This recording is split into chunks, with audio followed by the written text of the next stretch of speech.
Jed, look at this. What happened, Granny? Jethro has been skimming his iron hat again. Cut the head off of another statue. Beats me how that boy can stand to wear that hat. It must weigh 25 pounds. Where did he get the notion to put iron in his hat? He's got enough in his head. Same place he got the notion to wear that secret radio on the heel of his shoe, or rig up the truck with a smoke screen maker and oil slick spreader. He seen a movie about a double-note spy.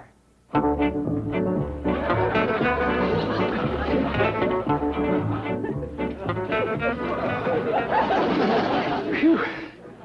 Rascal sure presses on a feller's brain. Hi, Granny. I like my spy coat. Doggone my secret radio. Every time I step down on it, the blasted thing commences playing. Why don't you take the darn fool thing out of your shoe? Hey, that sounds like a pretty good idea. It does make it hard to shadow other spies. Let's see. Where's a good place for it? Well, why don't you put it in your hat? Yeah. And I'll tell you another thing you can do, Double Knot. What's that? You can stop skimming that iron hat.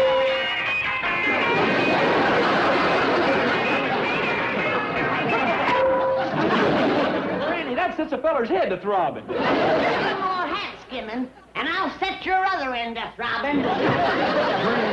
Now, you get your Uncle Jed down to the bank. Ain't you coming? No, I ain't. Ellie Mae's gonna be crowned queen of the banker's ball. Get her picture took. She can get her picture took without me. Well, I don't care nothing about it neither. I got a date to do some double-knot spying with Miss Slocum. Who's Miss Slocum? Well, she's the girl Ellie beat in the beauty contest. She works down to Mr. Cushing's bank. Well, you get your Uncle Jed down to Mr. Drysdale's bank. And don't eject them into no tree while doing it. Yes, sir. Howdy. Howdy, Paul. How do you like my queen get-up? Ain't that pretty? Mr. Clampett, you're just in time to have your picture taken with the queen of the banker's ball. Oh, no, thank you. I'd like to get one, Mr. Clampett. Come on, Paul. Well, if you sure it won't bust your camera. That's it. Very nice. Now, on the count of 3. 1, 2... That's it. What happened at 3? My finger slipped. Thanks, everybody. Bye. Now, wait a minute. I want some shots of me for the front page of the banker's journal. Well, Ellie, Jethro's waiting downstairs on his spy car. You best get changed. Oh, Mr. Clampett, Ellie Mae's duties are just beginning. She's going to reign over the Bankers Association luncheon today. Well, doggy. Mr. Drysdale is master of ceremonies, and you're invited too, of course. Oh, no, today is Groundhog Day. It is? Yeah, Granny's womping up a stewed groundhog. Gee whiz, Miss Jane. Do I have to miss that? Well... Well, now, don't let that fret you, Ellie Mae. When you get home for supper tonight, you can have groundhog hash.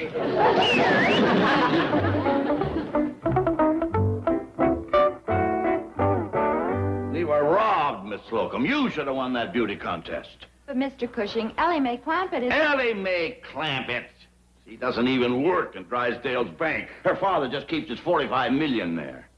And what is more, you are 10 times prettier than she is. Oh, now, really? You just wait till that Bankers Association luncheon today. I'm going to raise the roof, then drop it right on Drysdale's head. What is it? Mr. Cushing, could Miss Slocum come out and do some double-knot spying with me? Not today, Jethro. We're busy. Well, then, can my Uncle Jed just come in and say howdy? Jethro, you heard what the man said. He's busy. Now, come on. No, wait! Now, come in, sir. Well, Mr. Clampett, I've been wanting to meet you, sir. This is a real pleasure. Thank you. You know, I was just saying that your daughter certainly deserved to win that beauty contest. Well, I don't think so. Miss Slocum's a heap prettier than Cousin Ellie. Oh, nonsense. Now, Miss Slocum is a nice, wholesome girl, but Ellie Mae Clampett, one of the world's great beauties. Yeah, we just come over to say how sorry we are there couldn't be 2 winners. Now, Miss Slocum is right pretty, and Jethro's right took with her. Well, Miss Slocum is right took with Jethro. Aren't you? Yes, sir. Dog! Hey, listen, Uncle Jed. This bank is a heap more fun than Mr. Drysdale's. Well, why don't you keep your money here? Yeah. Well, it's something to think about. But I wouldn't want you coming over and making a nuisance of yourself. A nuisance, Jethro? Love having him, yeah. Here, my boy, let me have your hat. Is it hurt bad? Heck no, it's made of iron. Iron. Come over and sit down and let's talk. Oh, we gotta be getting home. Granny is cooking up something special. Say, why don't you and Miss Slocum take noon victuals with us? How about that, Mabel? Well, Mr. Cushing has to attend a lunch. At Mr. Clampetts' house. Oh, we'd love to come. That'll pleasure Granny a heap. She loves to have company on Groundhog Day. He sure does. Well, we'll be looking for you. Yeah, well, we'll be there. Bye. Goodbye, sir. Goodbye. Groundhog Day is the 2nd of February. Miss Slocum, when a man with $45 million says it's Groundhog Day, it's Groundhog Day. I don't care if it's the 4th of July. Yes, sir.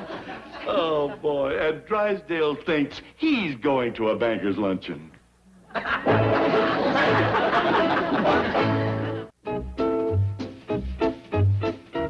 And now, ladies and gentlemen, I have the honor to present our beautiful queen, Her Royal Highness, Miss Ellie Mae Clampett.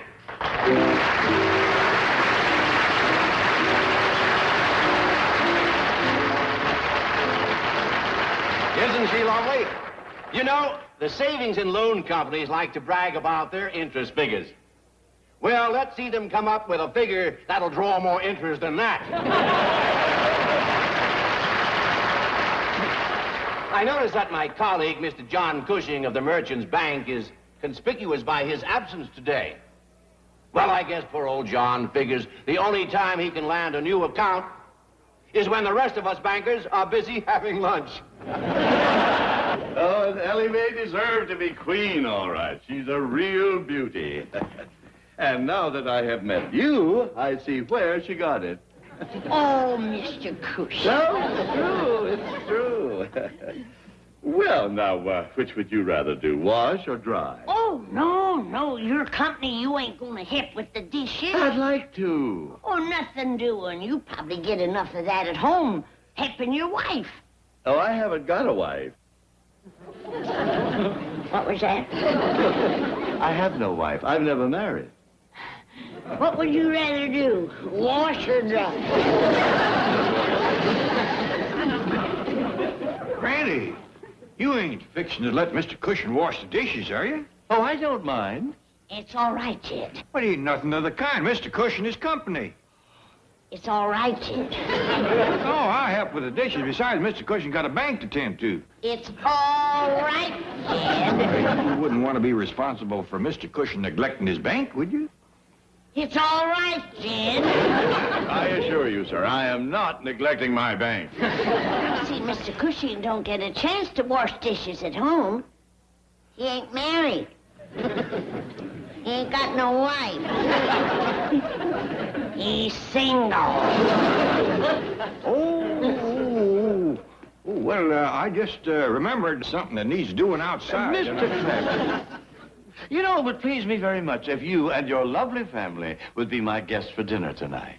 Well, that's very nice of you, but Granny is figuring on wamping up some special hash at Ellie's Well, now, couldn't the hash wait, Granny? Well, that's strictly up to Jed. Well, Mr. Clampett, may I take your family out to dinner tonight? Well, And it's all settled. What time? How about 7 o'clock? Dandy! Yeah, I got a few yachts. Yeah. That's a show business expression, Fred. Fellas like Hope and Benny and myself say that when we get big laughs. Come in. I came by to pay off our bet, but your secretary's gone. Oh, yeah, she's out driving the Queen around. Talk to you later, Fred. The loser just walked in. Well, John, we certainly miss you at the luncheon today. Your office said you're out working on a new account. That's right. Oh, I made a few jokes about it at the luncheon, but All sincerity, good luck. I hope you'll land it. Well, thank you, Milburn. I'm going to do my best. Here's your check. Well, now that's all over, I'll tell you something. I gave you a little low shot there because Ellie doesn't really work for me. But you know the saying, all that's fair in love, war, and banking. I never heard that. Who said it? I did. And it's a good one to remember when you're up against the champ. Oh, probably another of my fans going. How about dinner tonight?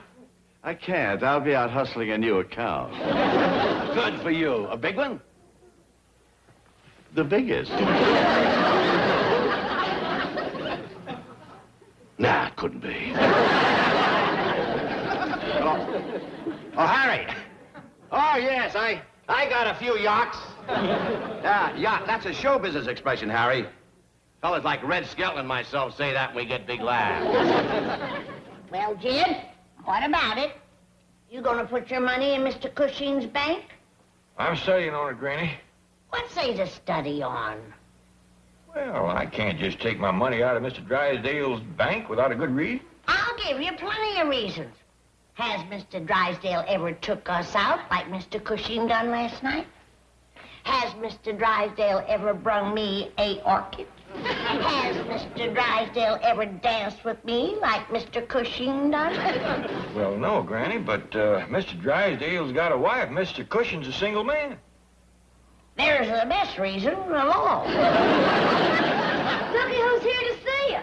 Good morning. Good morning. I hope you'll forgive my barging in like this, Mr. Clampett.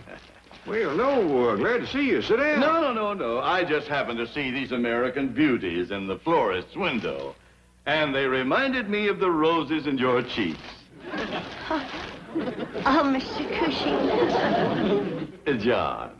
Mr. Cushing brung me a box of candy. I'm going to share it with Cousin Bessie. Cousin Bessie? Well, I'm sorry I didn't know about Cousin Bessie. She could have joined us for dinner last evening. Well, her table manners ain't too good yet. Yes, she keeps picking up the fork with her feet. Yes, well, I'd better be getting back to my bank. Oh, and speaking of my bank, I hope you have given some consideration to what we discussed last evening. We've been talking about it. And Jed is ready to put his money in your bank. Now, hold on, Granny. I said I'd study on it. Oh, now that's right, Mr. Clampett. You think it over carefully, sir. Oh, I'll see you to the door, John. You wait for me in the pantry. Goodbye, Mr. Clampett. Well, Jed, how about it? Well, Granny, I said I'm going to have to study on this and have a long talk with Mr. Drysdale. Jed, ain't you always told me that part of that money was mine? That's right, 1/4. 1/4? 25 cents out of all of them millions? I mean 1/4 all I got. Well, here comes Jethro. You have him cipher it out. Because I'm going to put my money in Mr. Cushing's bank. Hey, Uncle Jed. You know where I've been? I've been out getting a brand new secret radio. Fine, Jethro. Now sit down. I got some ciphering for you to do. First, see, can you guess where my secret radio's hid? No, I can't, Jethro. Now sit down. Oh, come on, try. How about my iron hat? You reckon it's hid there? Yeah. You're wrong. All right, Jethro. Now sit down. Oh, try again.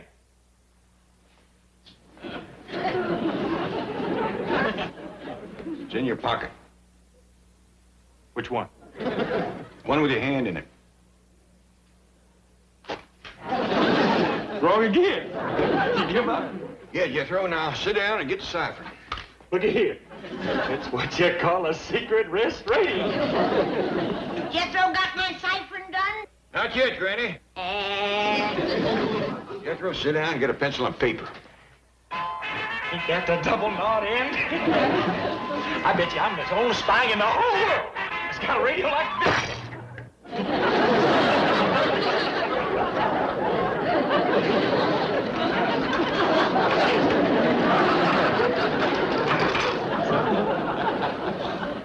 Yep.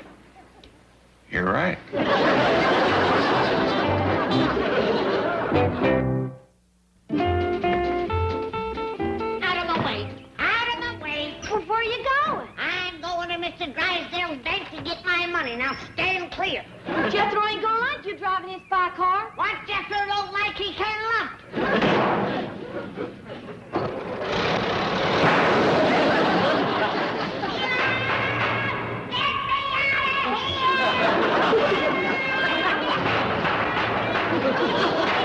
Who put me under that?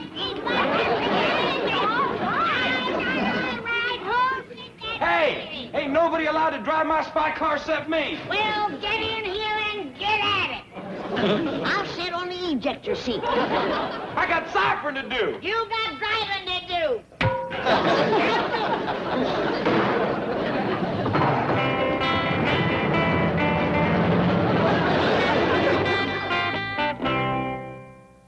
You want what?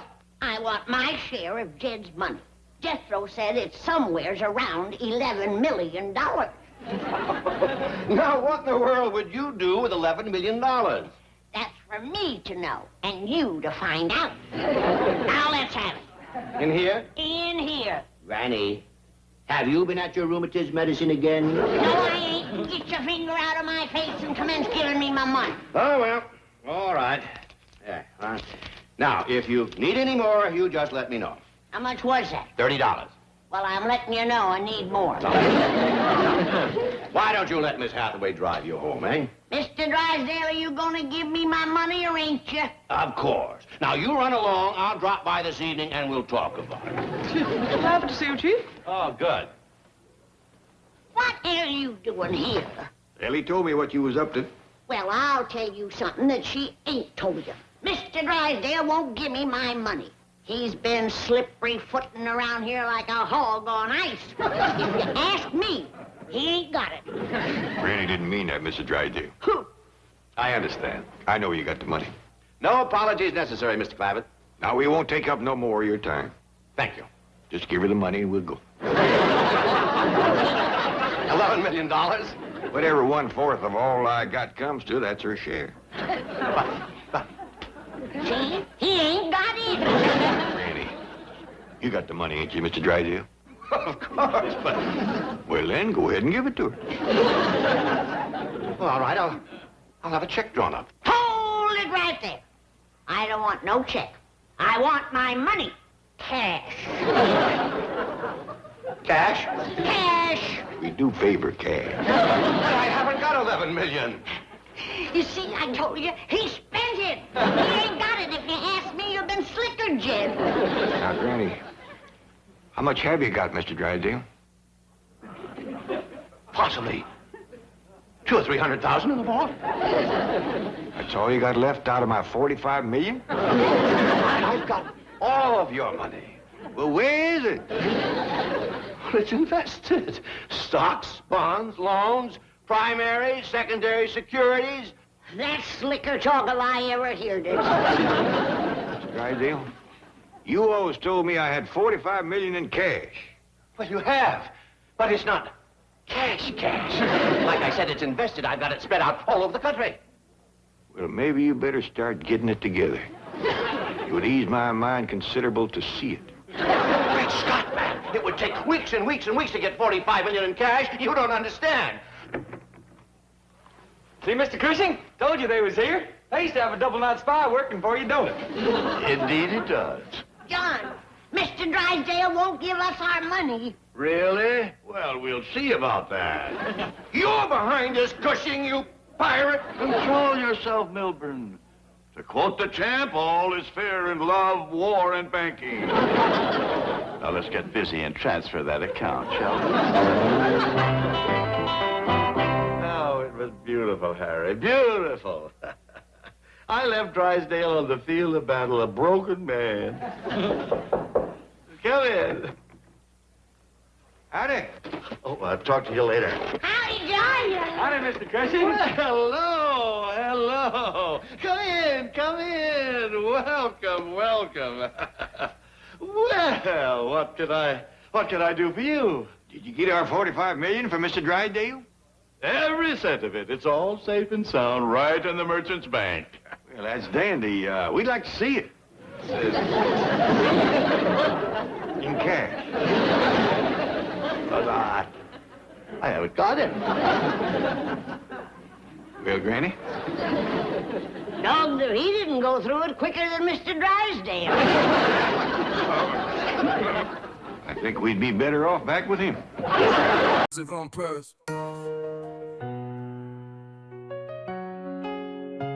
Yo, it's a clear blue sky, but without you it's rain and a world full of noise. Your voice is my refrain, day by day, every moment that I'm looking through. All I see, all I dream, all I need is you.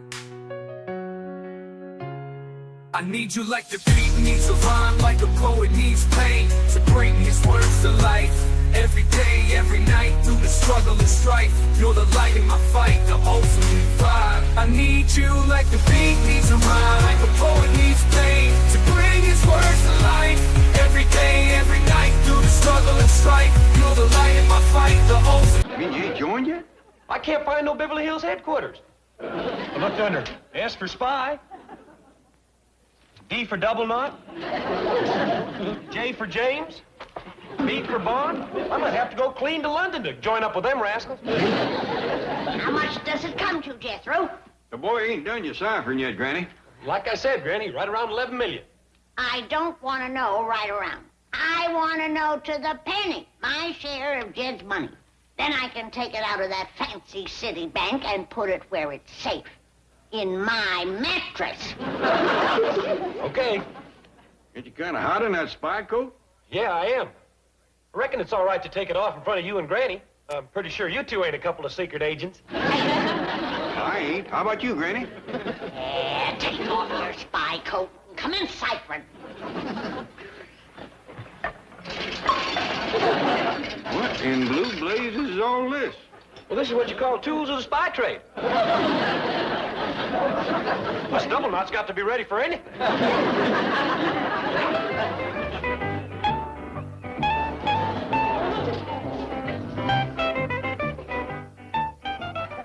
That's it, Arnie. I knowed you could do it. Well, you might just win yourself a prize at Miss Drysdale's dog show.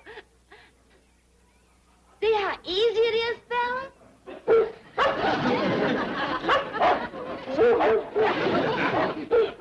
Arnie's gonna get his reward. Help yourself. Anything you want. Arnie, I don't hardly think you can eat a whole ham hock. Fellas, whoever walks the rope next can share with Arnie.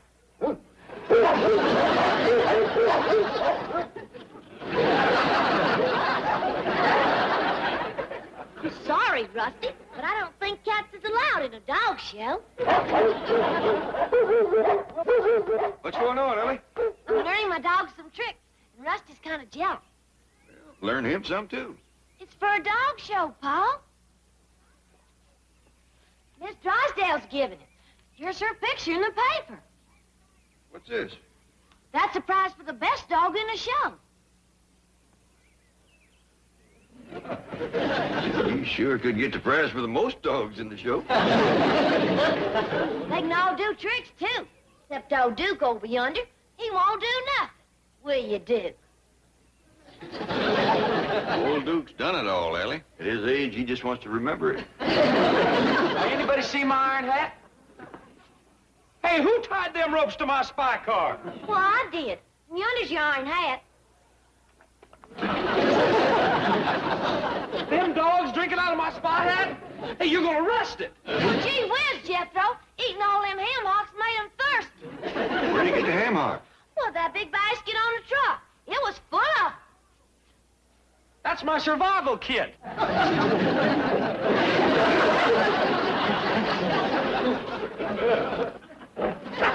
Get out of my survival kit.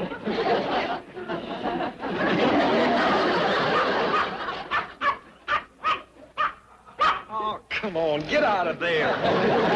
Take it easy, Jethro. Oh, Uncle Jed, I bet you old double knot 7 wouldn't hold still for a bunch of dogs and apes are climbing all over his spy car and eating up his survival kit. Where you going, boy? I'm gonna go find spy headquarters. I don't care if I have to drive clean to London. Hey, Jethro, wait a minute. Don't forget your iron hat. Well, you'd like for me to slap this on my head with water in, wouldn't you, huh? Well, I'm too smart. You heard me, Mr. City Slicker Banker. Jethro ciphered me to have $11,250,000 a-coming. And I want it in cash. But, Granny, I explained to you yesterday how the bank has invested your money. And you said you'd sleep on it. That's just what I'm going to do. Stuff it in my mattress and sleep on it. Now, Mr. Drysdale, I don't want no more slippery talk out of you. You have my money ready when me and Jethro get there. Jethro's going, Granny. Then I'll walk. Granny, listen. Don't do that. I'll send my limousine for you. And please bring Mr. Clampett along. All right, but make it snappy. He's sending his limousine first. What's that for? This is for if he gives me my money. This is for if he don't.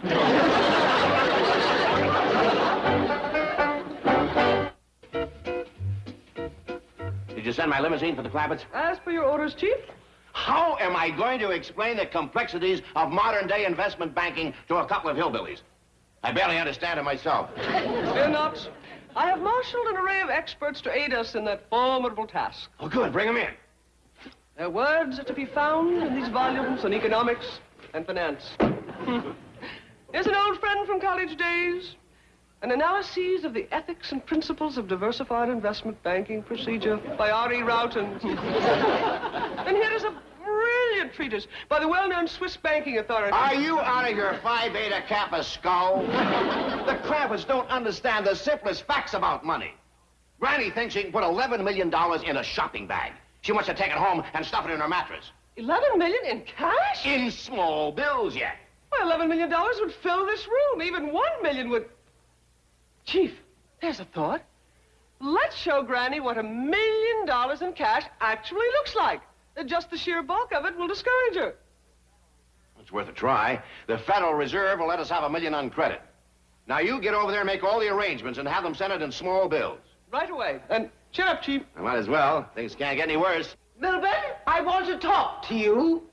I was wrong. They just did. Where is the limousine? Greetings, Mrs. Drysdale. Claude. Milburn, I said, where is the limousine? I sent it to pick up the Clampetts. The Clampetts? Do you realize that Claude and I had to come all the way here from the psychiatrist's office in a common public taxi? Margaret, please don't bug me today. I have problems. You have problems. Do you know what the psychiatrist said? No, what? He said that Claude is a very disturbed boy. And do you know why? Because you're a bad, neglectful daddy. Don't call me his daddy. How could you? It's your constant rejection of Claude that's causing his neurosis. This is the eve of my big dog show. Claude is under enormous pressure. Now is the critical period when our boy needs the companionship and understanding of his daddy. Margaret, if things do not go well for me today, I stand to lose a $45 million account. And that's more important to you than Claude's happiness? No, of course not. I lost my head for a moment. That's better. Take him to the club with you. Play ball with him. Be a buddy. Let him know that he has a daddy who cares. I have a better idea. What? Get that four-legged, flea-bitten, psychoneurotic mutt out of here. Darling, Daddykins didn't mean it. Oh, yes, Daddykins did. Come, dear. We'll go to the pharmacy and get your tranquilizer prescription refilled. If Claude turns into a delinquent and starts roaming the streets with unregistered breeds, it will be your fault. I don't care if he goes to the park and mugs pigeons. There are no bad doggies, only bad parents. Get out of here and stay out of here. Both of you. Did you see that, Jed? I did for a fact. Appears like we ain't welcome. No, wait! I didn't mean you! I love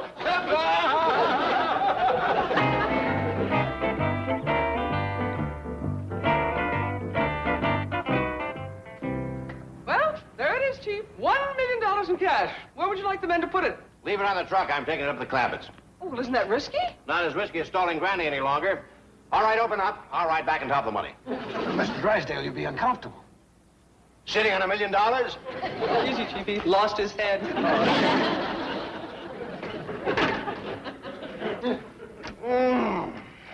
And people rave about that new car smell. Chief, I worry about your riding in that armored truck. So suppose it's held up, you'll be shot. Can you think of a better way to go?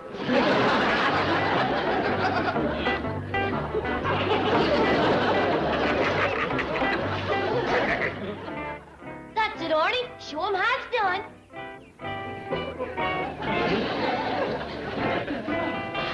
That's it, Arnie. Now, you fellas think you could do that?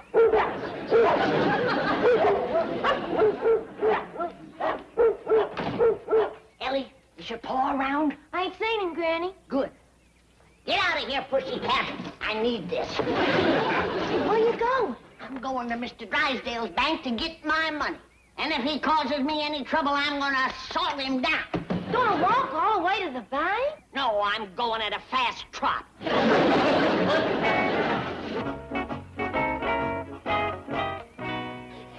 On top of my money, all of your green. On top of my money, oh. Mr. Drysdale, we're here. Oh, darn. You know, young fella, I've ridden a lot of cars, finest in the world, but I've never enjoyed a ride as much as this one. Good. In fact, why don't we take a run around the block before we unload, huh? Is that you, Drysdale? Yeah. Hi, Granny, I've got something for you. I got something for you, too. Hey, that looks like a shotgun she's picking up. Yeah, it does, doesn't it? I think I'll get inside.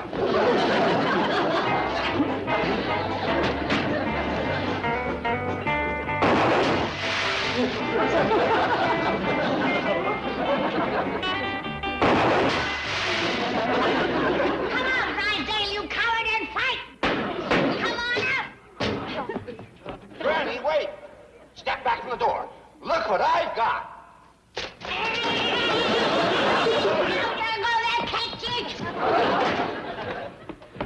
What's all the commotion? Drysdale's holed up in that tin wagon throwing stuff at me again. You in there, Mr. Drysdale? That all depends. Is Granny out there? No, she's gone in. All right, then I'll come out. Mr. Drysdale, Granny's looking for you. Thank you, Ellie. Now, can I ask you a favor?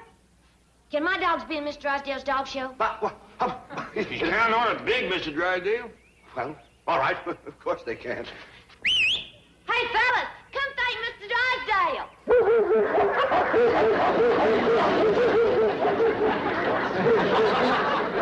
I fetched a can opener. Won't be needing either of these, Granny. Yonder he is. He's at it again. I get stuff thrown at me, and the dogs get kissed.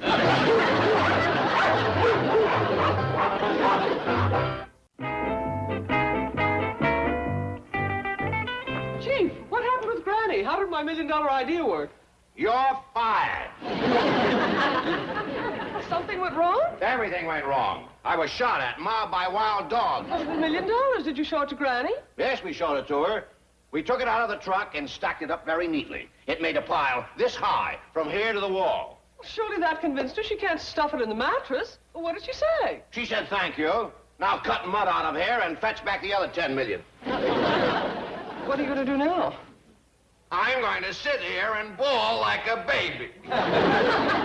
Chief, it's always darkest before the dawn. Soon the bright sun will rise, and you hear the sweet voice of a bird singing. Milburn, I want to talk to you. Look what you've done to Claude. He's regressed to infancy. And all because you told Ellie Mae she could enter her mongrel curs in my dog show. Milburn. Margaret, please don't do that. Pay attention. Dr. Wiedemeyer said Claude is acting this way because he feels betrayed by his own daddy. You must take him up to the Clampetts and let him hear you deny everything. You out of your... I think that is an excellent idea. The last idea you thought was excellent got you fired. Leave everything to me, Mrs. Drysdale. I shall see that your instructions are carried out to the letter. Bless you, Miss Hathaway. Bye-bye, Lammykins. Daddykins will make everything up to you. Indeed he will. He shall see that Claude's shattered ego is restored by his loving daddykins.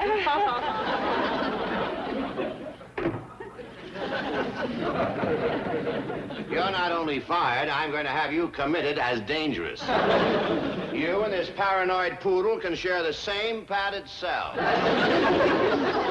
Hold your fire, Chief. Claude here may hold the key to peace with Granny.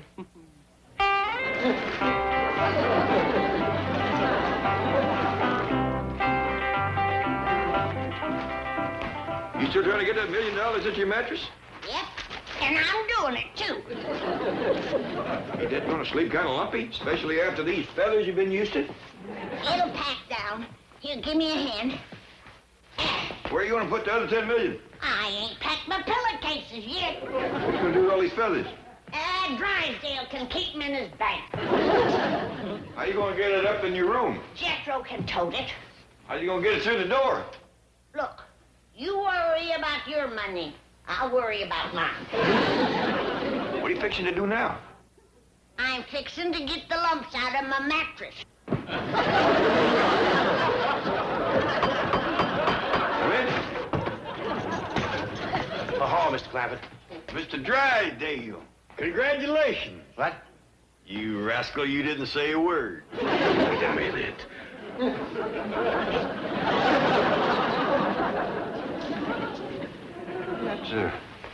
That's a dog in there. Yes, that's my wife's poodle. He's very sick, and we need Granny's help. Oh, indeed we do. Granny, got a sick dog over here. Well, I got $1 million over here. You're looking for a trade, forget it. What's she doing? She's stomping the lumps out of her money mattress. Granny, surely you won't refuse help to a creature in distress. You're a doctor. I ain't no dog doctor. That's the truth. Granny don't know nothing about doctoring dogs. Who don't? Fetch that critter over here.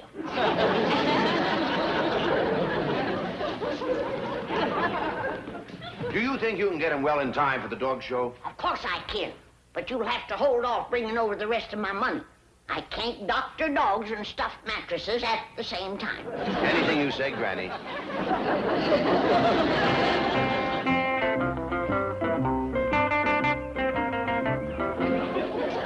how easy it is, Claude? Now come on, you try. That's it. Now stay. By doggy, Granny sure got old Claude on his feet in a hurry, didn't she? Yeah, but Paul,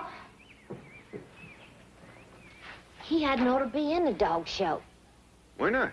He ain't got a chance to win. He can't do one single trick. Dickens, you say? It ain't time to learn him. He's awful dumb. He don't look too bright, does he?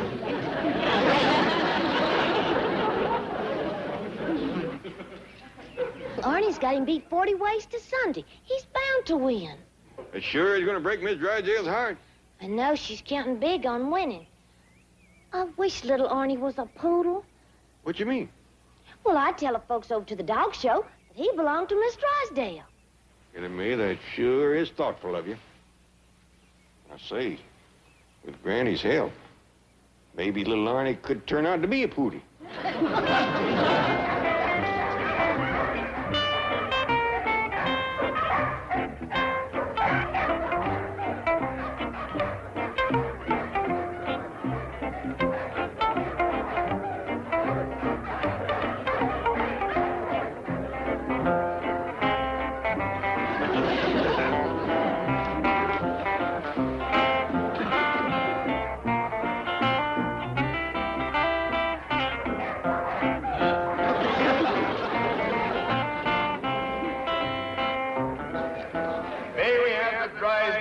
next, please? Will the handler bring Prince Claude of Burgundy to the judge's stand, please? Milford, aren't you thrilled? You bet I am. Granny's million's back in the vault. I mean, it's called Claude. Now pay attention, like a proud daddy. Come on, little Arnie. I mean, Prince Claude.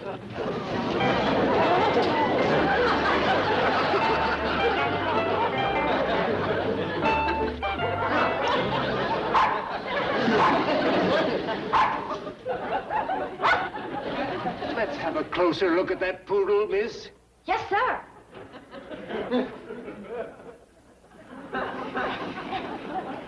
Do a trick for him, Prince Claude. Sit. On your feet. Take a bow. Will Mrs. Drysdale step to the judge's table, please? I'm afraid she won't be able to make it right now. How about that, Jed? Miss Drysdale's so happy she fainted dead away. Gives you mighty good feeling to help a neighbor. Look at little Claude go.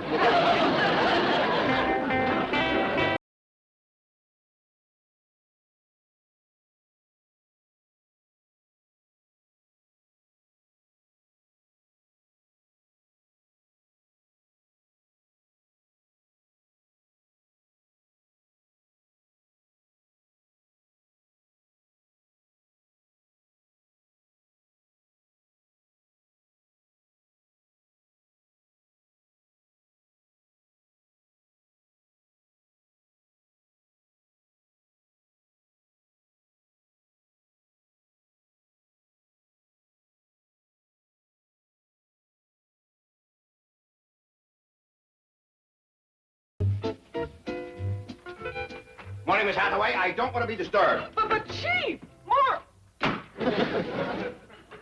more oil has been discovered in the Clampett place. What was that? More oil in the Clampett place? Yes, this telegram is from Mr. Brewster of the OK Oil Company. He says they're...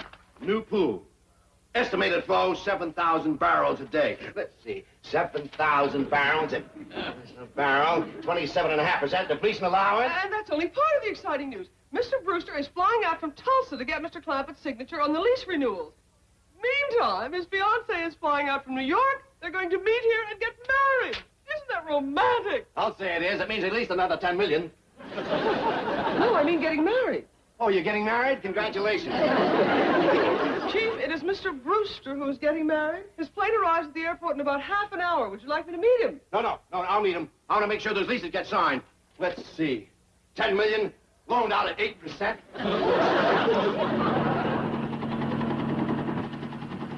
There it is, Mr. Brewster. That's where the Clampetts are living right now. What a magnificent estate. You know, this mighty nice of you, Drysdale, renting a helicopter just to show me that... Oh, think nothing of it. I knew you'd get a kick out of it. Well, I certainly am. See, while we're here, why don't we land on the lawn? What? Well, we could get those leases signed right now. Have it over with. Good feeling, eh? Money in the bank, so to speak. Oh, no, thank you. The last time I tried to land near the Clampetts in a helicopter, Granny took a shot at me. Oh, that was 3 years ago, back in the hills. There's no danger now.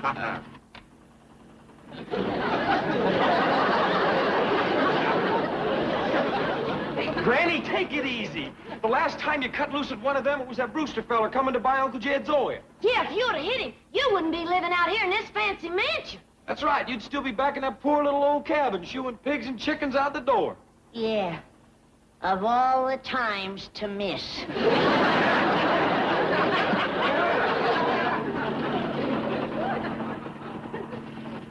All right, Violet, you can circle the place again.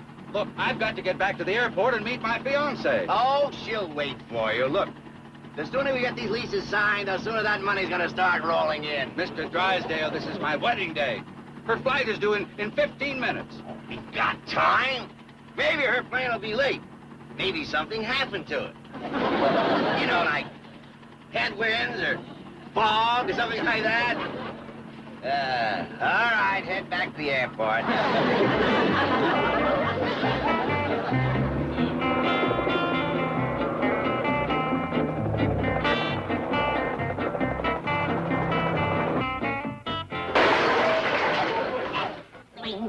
Beverly Hills mansion.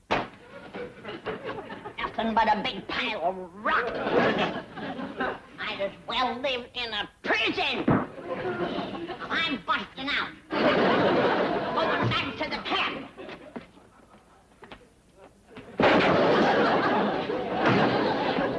And don't you try to stop me. Oh, ma'am.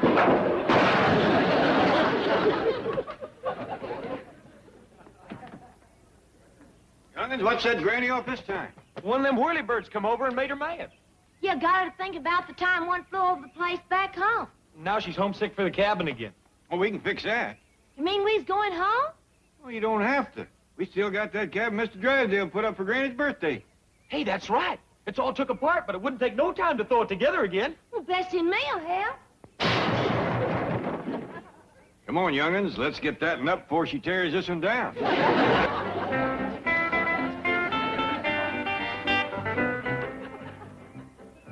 Roof's all finished, Uncle Jed.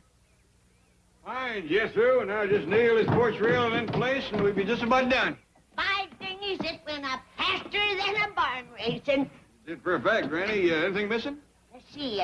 Oh, my jug. Well, Bessie can fetch it. No, Ellie, I'd best do it. That little monkey gets one taste of Granny's corn, we'll never get her back on bananas.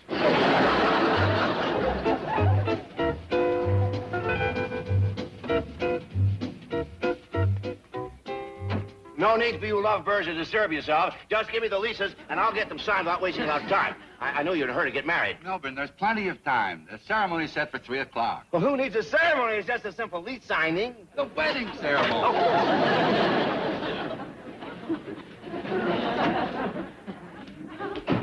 I'm very anxious to meet the Clampetts. John has told me of their transformation from backwoods hillbillies to Beverly Hills multimillionaires.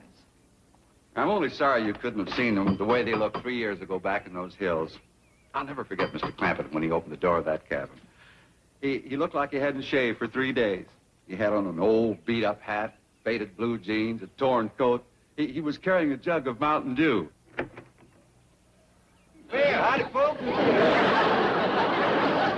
Hi, Mr. Drysdale. Mr. Clampett, you remember Mr. Brewster here? Well, doggies, I sure do. How are you, Mr. Brewster? He's fine. He wants to get your signature on some leases. Well, come in, come in. Well, thank you, Mr. Clampett. I'll get things ready.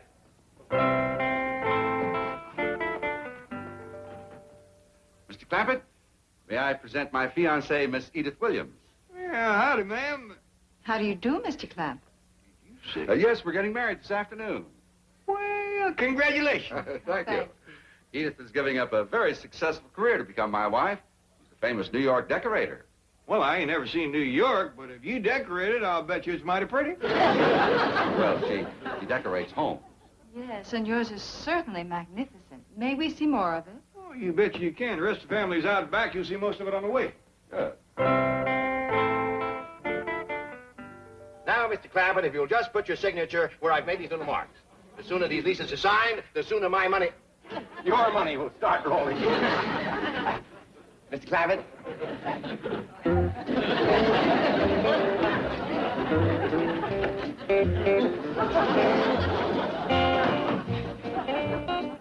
Mr. Clampett? Mr. Clampett?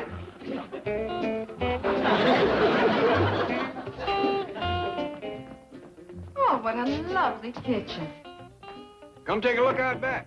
Thank you. We'd love to.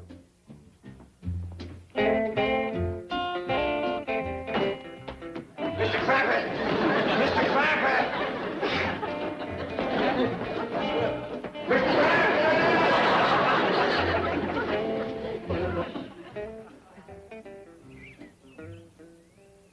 Well, I wish you'd look at this. Darling, this is exactly like their little cabin back in the hills. Oh, what a charming idea. Come on in, meet the rest of the family. We'll set a spell and visit. Well, what happened to Mr. Drysdale? Oh, who knows? He's been hounding me all day to get those leases signed. Now that there's a perfect opportunity, he's asleep at the switch.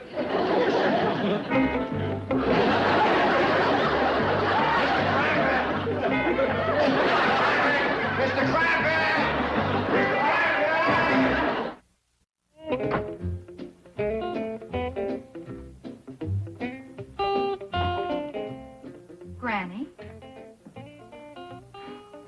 of perfectly marvelous antiques. Would you consider selling me this spinning wheel and churn? Well, they's the only ones I got. But you can use them. It's good to see a young bride these days that likes to spin and churn. Anything else I can do for you, Granny? Yes, boy, you can take the truck and go get me some nice fat pigs. Yes, ma'am.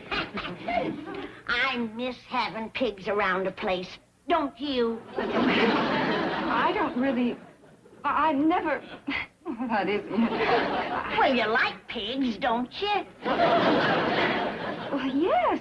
Yes, of course. They're charming. Well, some is and some ain't. Come join us, darling. Here. Mr. Clampetts has been telling me how he spent his honeymoon in a cabin just like this one. Really? Oh, how charming and romantic. Yes, ma'am, it was. Yes, Edith and I envy you that honeymoon, Mr. Clampett. So simple, so uncomplicated. Now, you take our honeymoon plans. Everything is on a split-second schedule. The plane to Las Vegas, the wedding, the reception, the plane ride back, the hotel reservations tonight. Oh, dear, that reminds me. Did you arrange for a photographer? Oh, got it completely. There, you see, already it's too complicated for me to handle. Seems a shame to clutter up a honeymoon with a lot of worries like that. All we had to worry about was what time the chivalry started. What? Chivalry. It's custom in certain rural areas, darling, where the friends and neighbors of the newlyweds get together and serenade them by shooting off guns, beating on pots and pans, blowing on horns, yelling. In the middle of the night. You're joking. No, then everybody come in, had victual, passed the jug around. It's a heap of fun. Once the first skier wore off. Yes, it sounds like lots of fun. Well, that's just another one of the simple pleasures we'll have to miss, Mr. Mann. Speaking of missing things, dear, the plane to Las Vegas? Oh, hey, I forgot that completely. We haven't even got the oil leases signed yet. Come on, Mr. Clampett, let's find Drysdale. Goodbye, Granny. Bye, Granny. Goodbye and happy honeymoon. Thank you. I'll see you two in half a minute. Right. Granny, we could make their honeymoon the happiest they ever was. I bet you're thinking of the same thing I am. Let them stay here in the cabin? That's it. It seems a shame after they took on over this place to make them go to the hotel. But, Jim, it should be a surprise. Now, how can we get them to come back here? Well, I think I can handle that, Granny. Her name is Eleanor. Ain't she pretty? Lovely. Here, you can hold her. Here. I'll go catch another one for you.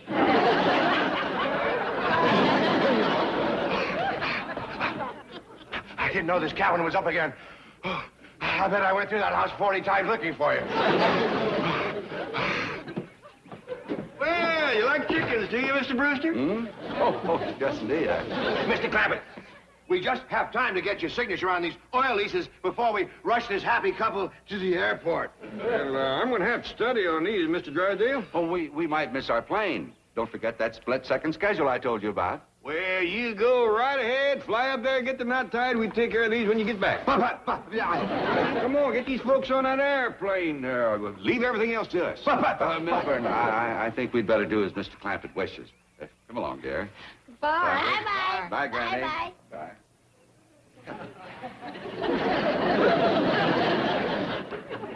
Shucks, I'm too late. Miss Edith wanted a chick in the hole. You hear that, Granny? She's fond of them, too. You know what else she likes? What? Spinning, churning, and pigs. Doggies. They is going to have the happiest honeymoon two city folks ever dreamed of. How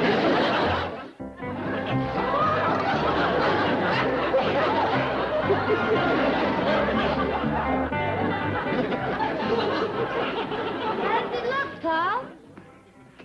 Beautiful. Just beautiful. Can't you just picture them sitting up there on that bench? I can for a fact, Granny.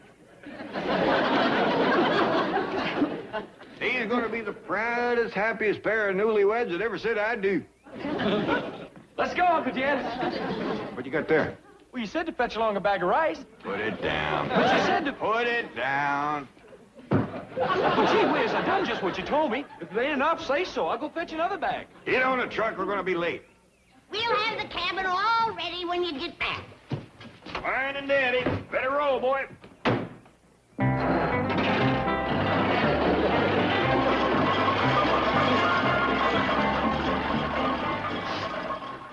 What you crying for, Granny? It's all so beautiful.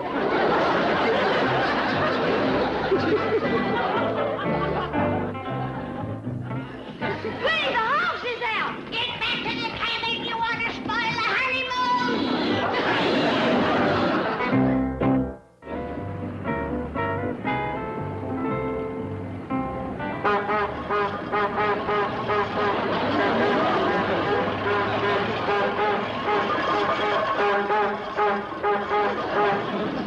I've never been so embarrassed in my life. Hang on, dear. We'll be at the hotel soon. I ain't ever seen such a loving couple. They've been cuddling like that ever since we left the airport. I know. Darling, how much longer? Just another block. Jethro, that's the hotel just up the street there. But don't stop in front. There's a basement garage. Just make a turn at that alley there. Oh, you're coming home with us first. We got a surprise for you. Another one? I mean, you've done too much already. Yes, this ride from the airport is something we'll never forget. Doc, that ain't nothing compared to what's waiting for you at home. Well, if you mean the leases, I can send a messenger for those. Oh, here's the alley, Jethro. Just make Now, you just sit back and enjoy the ride. This is your honeymoon. They's cuddling again.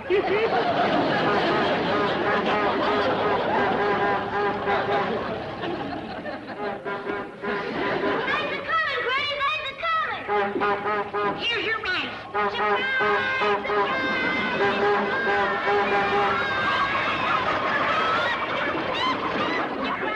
Surprise! They're surprised, all right. Just look at their faces.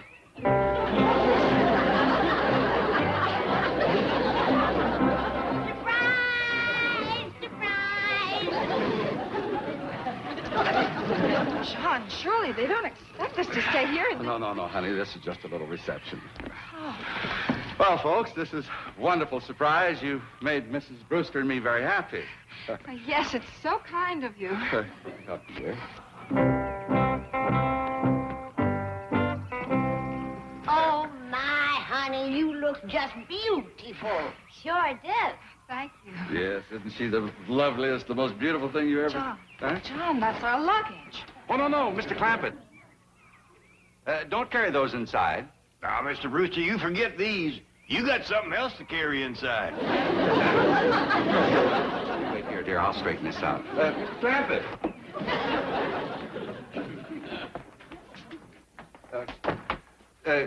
Mr. Clampett, is it your intention that Edith and I stay here? For as long as you want to. I just want you to have the same kind of happy honeymoon that I did. Well, we're very grateful to you. I don't want to hear no thanks. I'm pleased to help get your marriage off to a good start. Well, that's very nice of you, Mr. Clampett, but we have this reservation at the hotel. Oh, we cancel that for you, Mr. Brewster. See, life's getting simpler already, ain't it? Anything else I can do for you? Want me to tote your bride over the door sill for you? Jethro. No, thank you, Jethro. Okay. Mr. Clampett, I want you to know that Edith and I Now, are... there you go again. Your happiness is the only thanks I want. Now, we're all going to clear out of here. John! Mr. Clampett! Here you are. I've been going out of my mind with worry. Did everything go all right? Fine. You're just in time to congratulate Mr. Brewster. Oh, then you got the leases signed. Congratulations. I mean, I'm getting married. I ain't signed no leases. You ain't? Well, Mr. Clampett, if we could get that little matter over with. Now, Mr. Brewster, we ain't going to talk business on your wedding night. We ain't? John, Mr. Drysdale has his limousine out front. He can take us to our hotel. Miss Brewster, I got good news for you. You ain't spending your honeymoon in no hotel. I ain't? No, you ain't.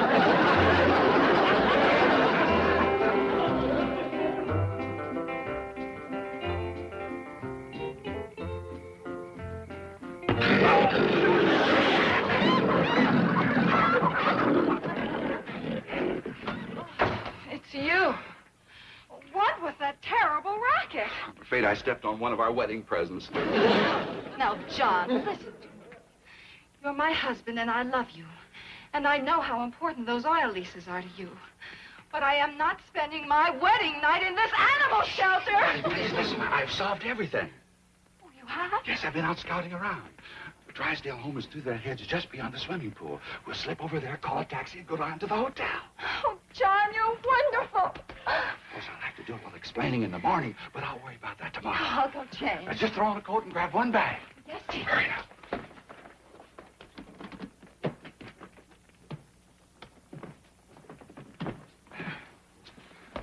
Darling, I said just one bag. Well, it's my cosmetic case. I'll carry it.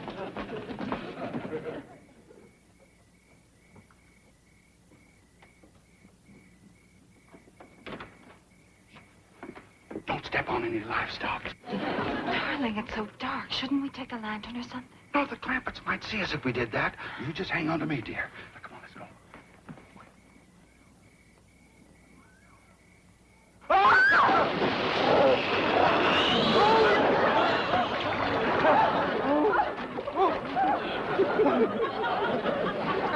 What was it, Jed? Could you tell?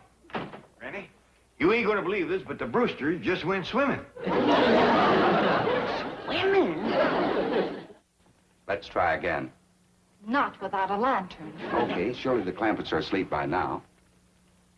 You know, this back way may be a shortcut. Let's,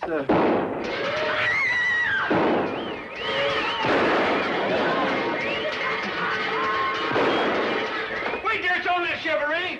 Look out! Look out, you go in the pool! All right, everybody. I think I just heard him yell something about going in the pool. Yep, there they go again. Crazy city folks. What do we do now, Pop?